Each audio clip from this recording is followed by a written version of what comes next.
Welcome to SportsBeat KC, the Kansas City Star's daily sports podcast. It's Tuesday, November 16th, and I'm Blair Kirchhoff.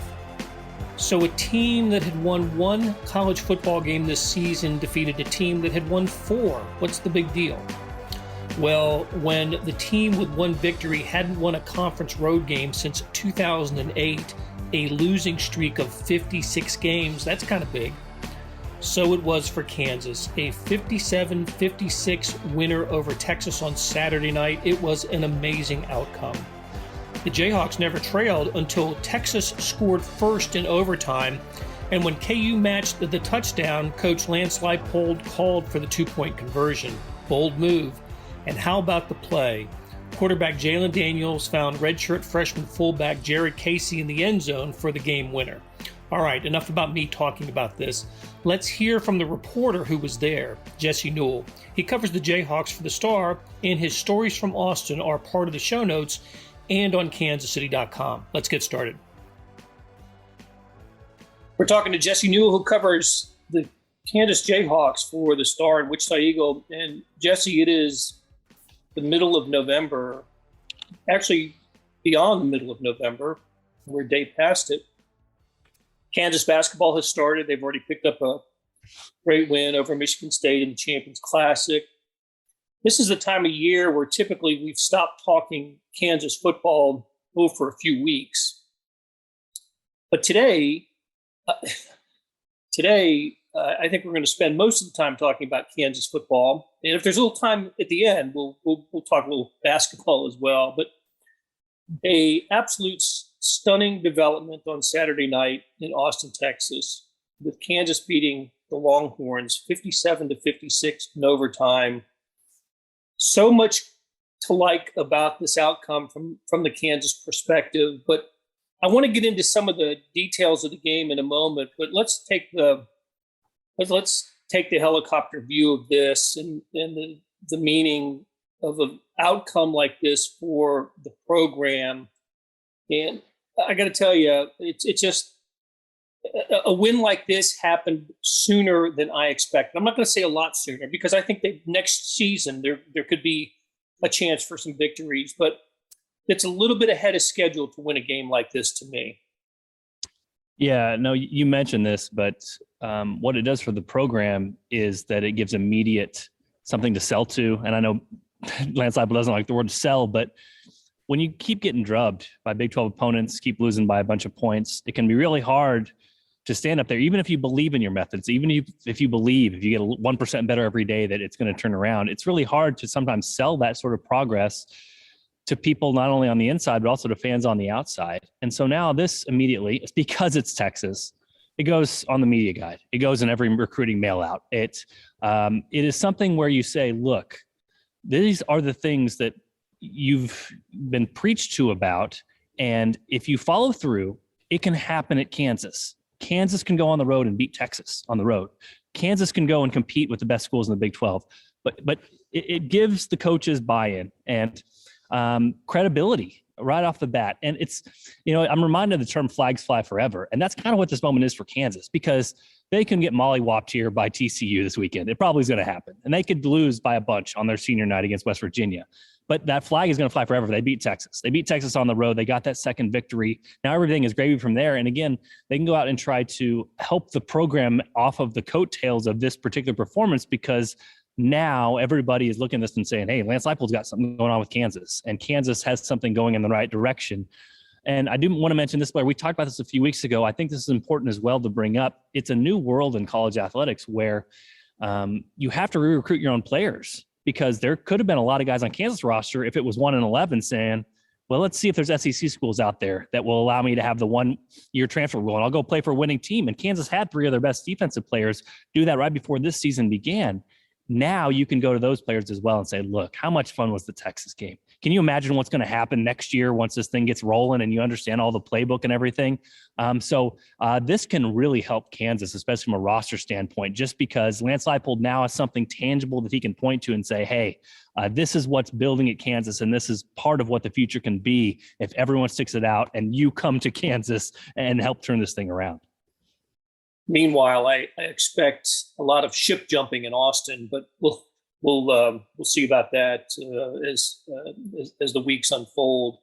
A lot of the national narrative, of course, was Texas losing as much as Kansas winning, probably more so Kansas winning and Texas extending its losing streak to 5 under first-year coach Steve Sarkisian.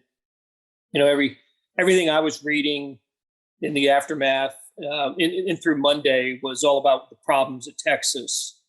I'll give a tip of the cap to Ivan Maisel, an old buddy who run it on his on3.com website, said the lead was buried and not enough recognition given to Lance Leipold for the victory.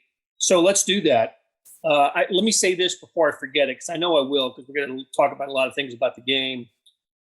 One of the enduring images to me of that game is after it was over, Lance Leipold coming. You probably didn't see this because you're on the field doing so many other things, but the ESPN cameras caught Leipold on the field with a very serious look on his face, concerned about players, the behavior of his players and wherever they were in celebration. And he's trying to wave them back to the sideline as if a coach thought there was seconds left on the clock.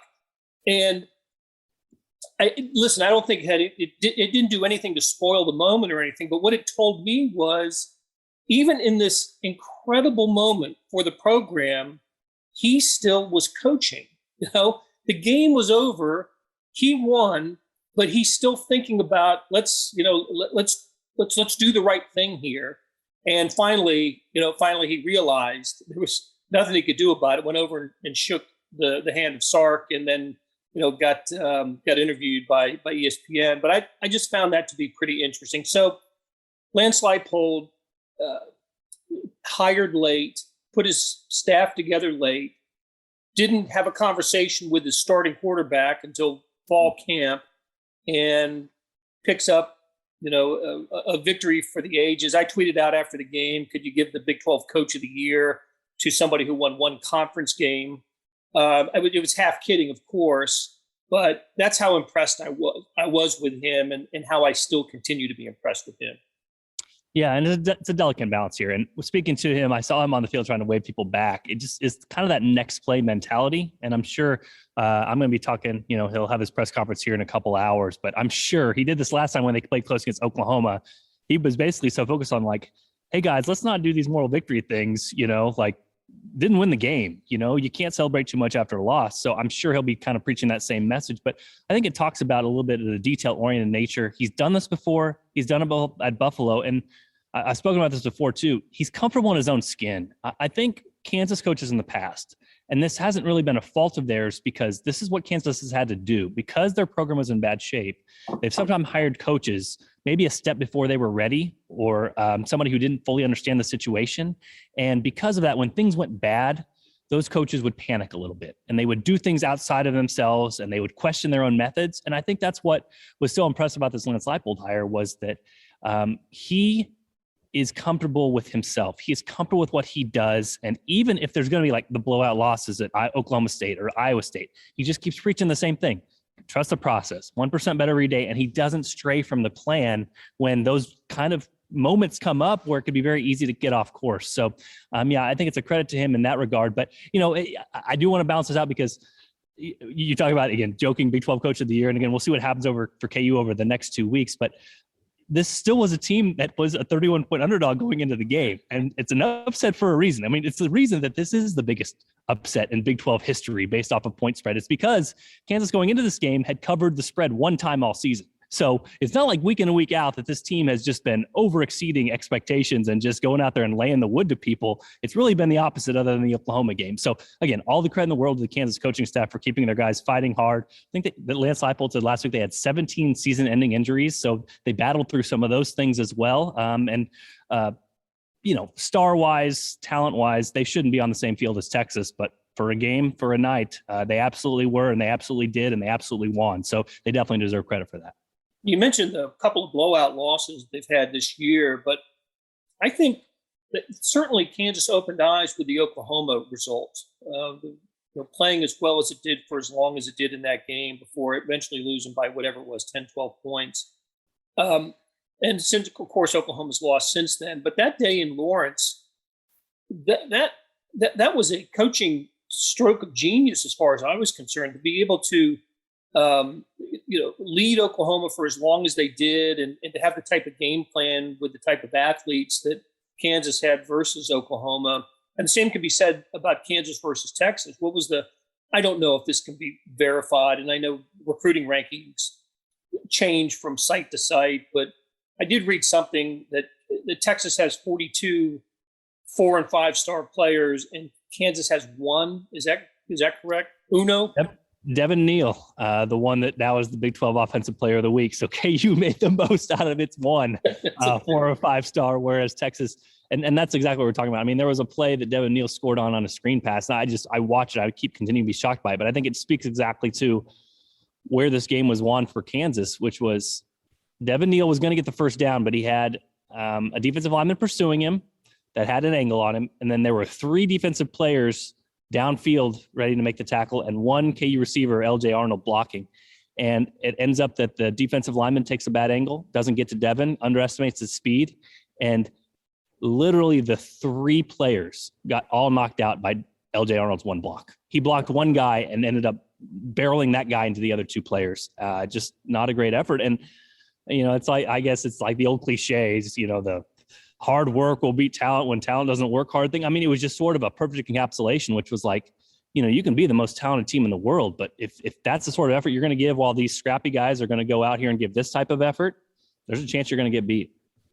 So Neal played great. Kyron Johnson was tremendous. A couple of strip sacks and fueled the big rally at the end of the first half, where, to be honest with you, I saw the score was 14-14, and then Kansas had scored to make it 21-14 with about 2.5 minutes to go in the first half. And I was distracted and could not see the rest of the first half. I looked at the halftime score and was just shocked. What in the world could have happened? Well, what could have happened was Kansas playing great defense, opportunistic defense, strip sack, got a touchdown, and then the pick six. What a demoralizing sequence of events for Texas, and incredible sequence for KU. So that takes us through the first half. It's 35-14. It's kind of inevitable that Texas is going to rally here. Not based on, they've actually been losing leads in second halves this year, but they furiously came back. I thought, Kansas got a couple of touchdowns, and it's 49-42, KU leading, about 2.5 minutes to go, and Kansas faces a 4th and 1 at about maybe the 35-ish or so on the 34. Yeah, 34. And I love the decision to go for it. Clinch, you probably feel like you've got a chance to clinch the game there. But I didn't like the play call. I didn't like the charging to the line. And to me, there's the moment where the 4 and 5 stars, you give them an equal opportunity, or a greater opportunity to beat your 2 and 1 and 2 star guys. And Texas got the ball back. And however, Kansas gets the interception in the end zone off of that. So Kansas preserves the lead, 49-42.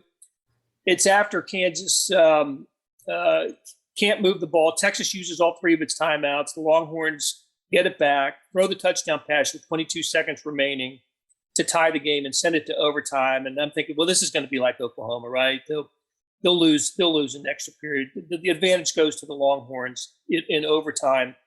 I think it was huge that Texas went first in overtime. I mean, if Texas doesn't go first, if KU goes first and gets the touchdown, Texas is just going to match, right? They're not going to let they kick the extra point. But by going second, by playing defense first and offense second, knowing what they needed, it gave Lance Leipold the opportunity to make the decision to go for the win. And that worked out, as we know, pretty well for the Jayhawks. Talk about the 2-point play, Jesse, the conversion that will live in glory in KU football history. Yeah, so I'm speaking here in the KU football facility, and about 100 feet away from me is setting up a film crew for Fox Noon Sunday to do a feature story on Jared Casey, who has now become a viral name around here. And I saw a Texas columnist, I think, put it pretty succinctly and pretty well, which is like, how fitting is it for Texas to lose this game with absurd money, absurd resources, like screw you facilities, everything. And they lose a game to a walk-on from Plainville, Kansas. I love the name Plainville. I mean, Plainville. It's Plainville. Like you cannot script it up anymore. I actually have family out around that area, so I'm kind of familiar. I've been around that area before, out in Northwest Kansas. But so let's set this up. Last week, Spencer Rowe, who was a walk-on from Kansas, from Lawrence, he was sort of filling in as their third tight end / fullback. He has a season-ending injury in practice. Okay, so he's played a bunch of games this year. He's performed pretty well. Helped him in the Oklahoma game. So that moves Jared a little bit further up the depth chart. He's been the punt. He's the signal caller on the punt team for the punt protection unit, and then he's also on kickoff return. So that's all he's played all season. Fast forward, KU has Mason Fairchild, the tight end. He's played all year. He catches the ball but gets hit in the ribs and has to come out for an injury.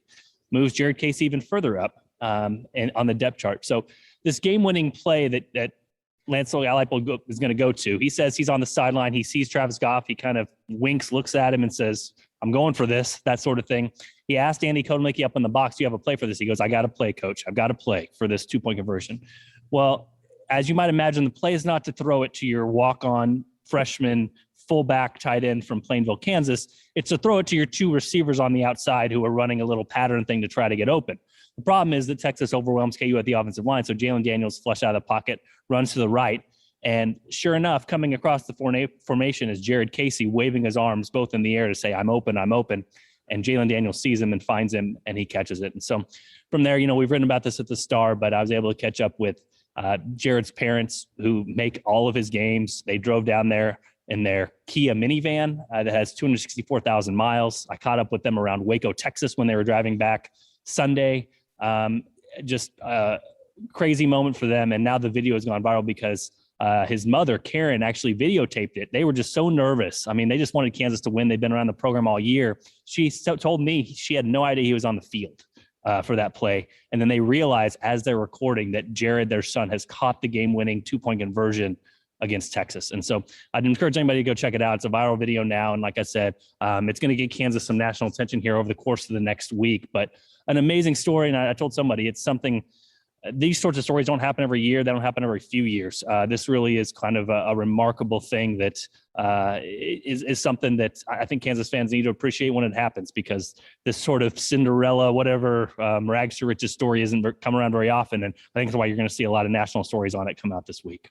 Well, it was so cool that you were there to capture it and to be able to track down the folks. You said north of Waco, because probably as you know, Blair, I think that's probably stopping west to get some kolaches.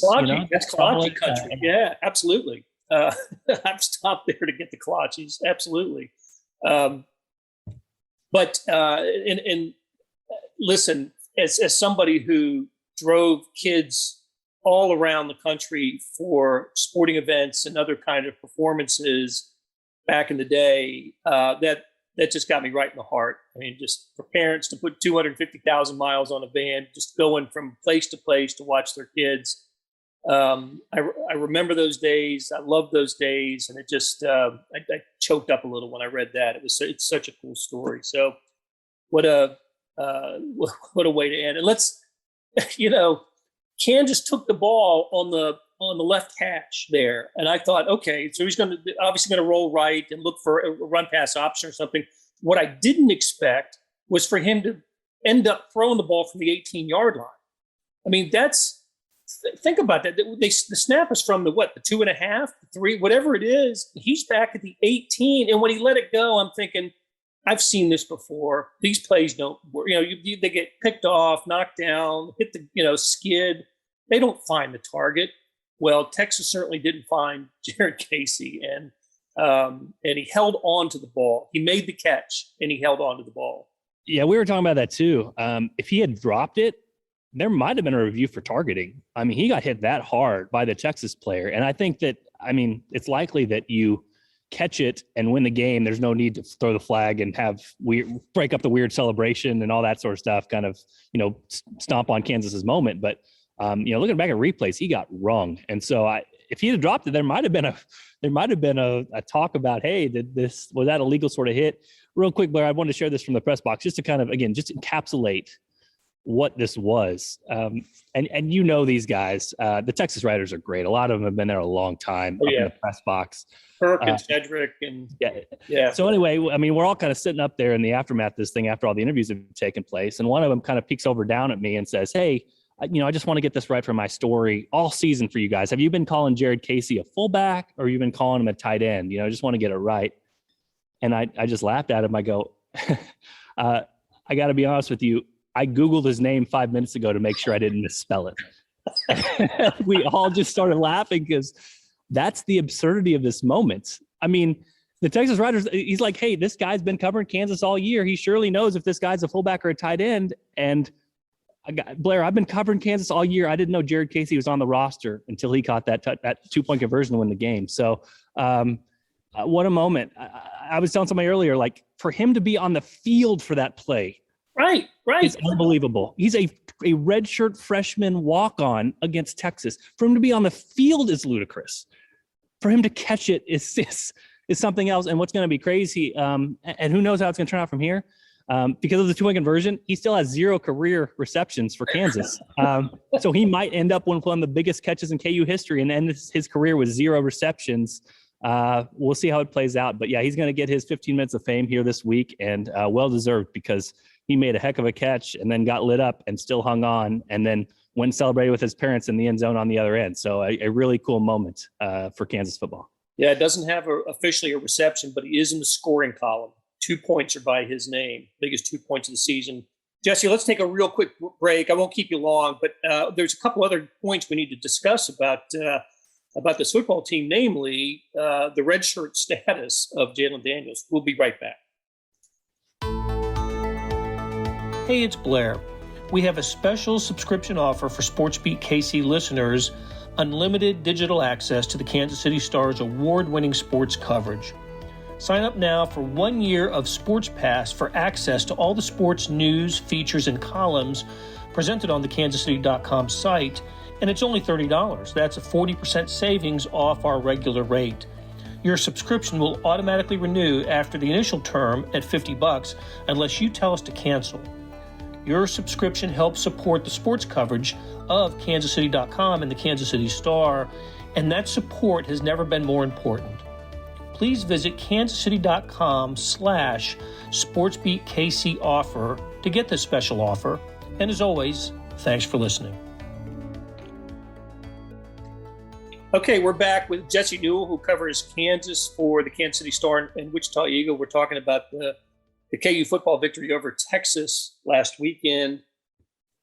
So Jalon Daniels was fantastic. He just was. And best game by a Kansas quarterback. Well, first of all, 57 points, most ever by a Kansas football team in a road game. I believe I saw that ever. I know it's the most since Nebraska back in the Orange Bowl year, 76 when they scored. And that was obviously a big number. And that was in Lawrence, of course. And I think I read that this was the most points they've ever scored in a road game. Also, just a little silly side note, it's most people to ever watch a Kansas victory at 95,000 people at Darrell Royal Memorial Stadium. So largest crowd to ever see a Kansas win. Tell us about the redshirt dilemma now of the quarterback. Yeah, and unfortunately for us right now, we're recording right before Lance Leipold does his press conference. So we might get more clarification. We might not, honestly, because sometimes Lance has kind of followed the Kansas coach tradition of being coy with his quarterbacks. But it is a fascinating situation because so let's just kind of go backwards here. So KU's coaches come in. They only have fall ball with, August practices with their quarterback. So they have to evaluate and figure out who they want their starter to be. In the course of that time, Jalon Daniels has to sit out for a while with a dead arm. His arm kind of is injured, basically. So Jason Bean ends up winning the job. He starts every Kansas game until this last game. A few weeks ago, we noticed that Jalon Daniels, he'd been coming in garbage time in some of the blowouts. He didn't come in one of those games. So we asked Lance Leipold about it, and he said, the plan now, they sat down with Jalon, the plan was to redshirt him this year. You can play in up to 4 games and still maintain your redshirt status. At the time, he had played in 2 games. Fast forward to the K-State game. Well, KU's first quarterback goes down. They bring in their second quarterback, Miles Kendrick. he goes down with injury. So the third quarterback then, Jalon Daniels, he comes in for his third game. That's okay. You figure, Jason Bean will probably be injured. One of them will be healthy. One of them will probably be healthy the rest of the season. He keeps his redshirt status then, Jalon Daniels would. So then he gets his fourth game against Texas and has, according to Pro Football Focus, the best quarterback performance ever since they've been doing grades. So what do? There's 2 games left. KU already beat Texas. It's sort of a lost season. Not lost season, but you know what I'm saying. Like, they're not going to go to a bowl. There's no significant on the line. They have at TCU and then home against West Virginia. And Jalon could play the last 2 games and use up a year of eligibility, or you could still redshirt him. The problem for Kansas is, I was just out of practice. Jason Bean was out there. Miles Kendrick's out for the year, but Jason Bean was out there doing things. It seems like he has like a wrist injury on his right wrist. But if he's not fully healthy, you'd probably have to go to either Ben Easters, who's a scholarship guy, true freshman, but not really on the depth chart at any point, or Miles Fallon, who's been with the program, but a walk-on. So you would go from the high of beating Texas to like potentially starting a walk-on in the next game when you're trying to build something with the program. So we'll hear more from Lance Leipold. It's an interesting dilemma. I think Kansas is probably just going to play him. I think, he's a sophomore this year. If he wants to come back for an extra year after that, he would get this COVID year back. So potentially you would have him 3 more years after this.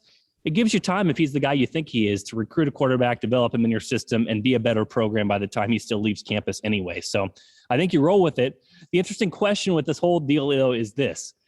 Now, with player rights, which is how it should be, what does Jalon Daniels want to do? Does Jalon Daniels want a redshirt? And does Jalon Daniels want to stay at Kansas? We have to bring that up because, listen, he played great and had an amazing game and had the Texas memory, but did that open the eyes for some other schools out there? The kid's from California. Does he want to go somewhere else? And if he does, he could go to the coaches and say, hey, look, that was a great game against Texas. Redshirt me. I've got some plans for myself. So there's a lot of different angles on what's going on here with this dilemma. So I really anticipate that obviously they've sat down with Jalon in the last 24 hours to discuss this whole thing.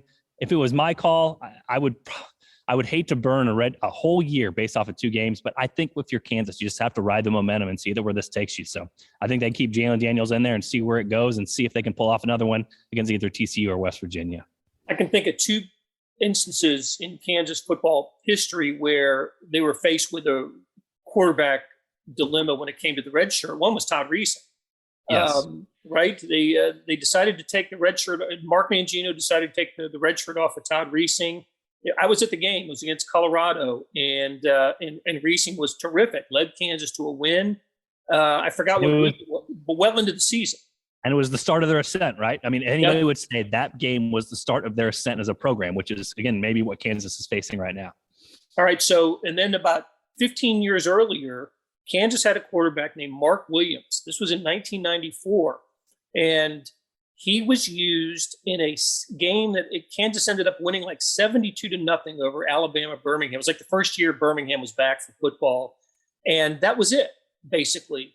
And he was a junior college transfer. So that ended his year of that. The redshirt rules were different then. Once you played, you were done. There was no 4 games so Mark Williams starts at quarterback in 1995 and leads Kansas to a 10-2 season with a victory in the Aloha Bowl, and that's his only year in the Kansas program as a starter. So a miscalculation under Glenn Mason then, but I thought a really good move by Mark Mangino in whatever that would have been, 2005, 6 or 7, I forgot what year it would have been, but pulled the red shirt off of Reesing.